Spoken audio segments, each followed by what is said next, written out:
نہ تو میں یا نشے کی چیز کو استعمال کر.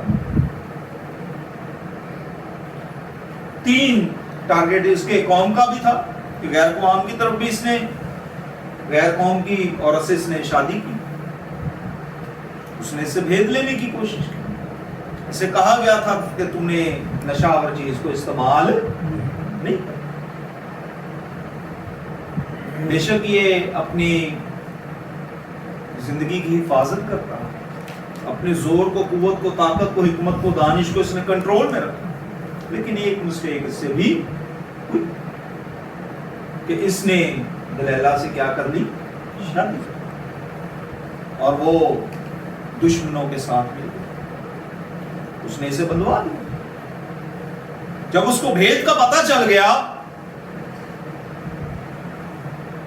تو اگر آپ وہاں دیکھیں تو خدا کے کلام میں لکھا ہے,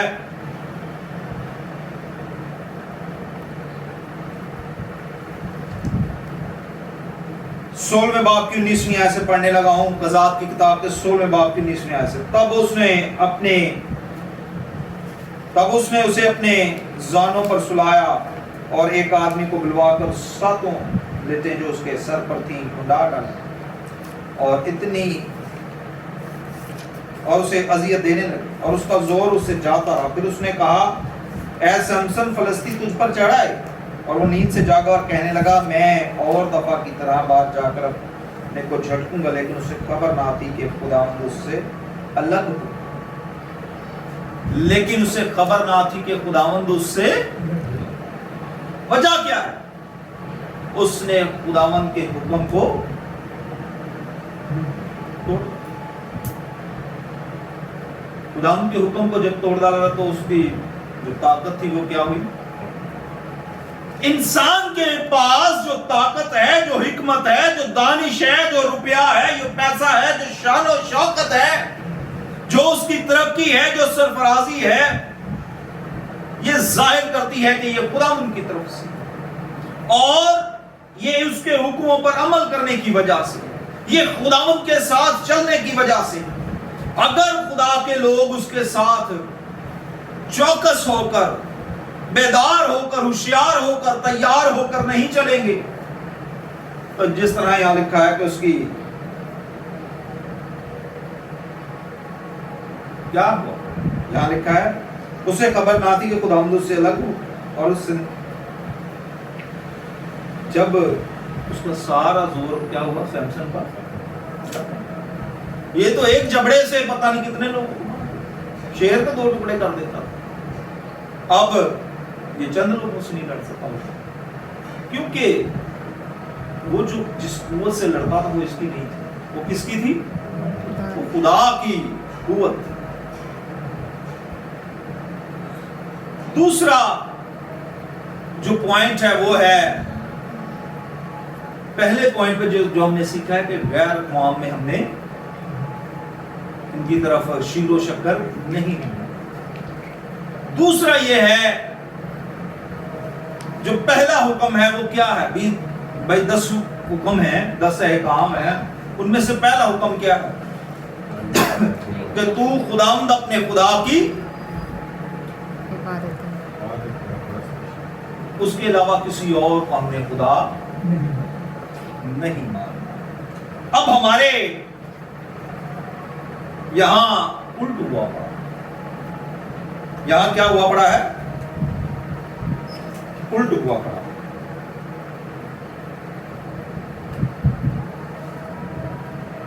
دس احکام میں سے پہلا حکم ہے کہ تو غیر معبودوں کو نہ ماننا اور خدا اپنے خدا سے محبت کرنا. اسی بات کو قضات کی کتاب میں بھی خدا نے بڑا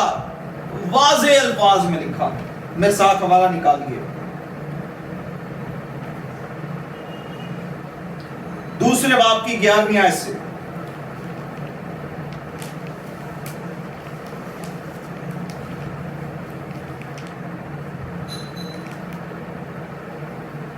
قضات کی کتاب کے دوسرے باب کی 11ویں آیت. اور بنی اسرائیل نے خداوند کے آگے بدی کی اور بال کی پرستش کرنے لگے, اور انہوں نے خداوند اپنے باپ دادا کے خدا کو جو ان کو ملک مصر سے نکال لایا تھا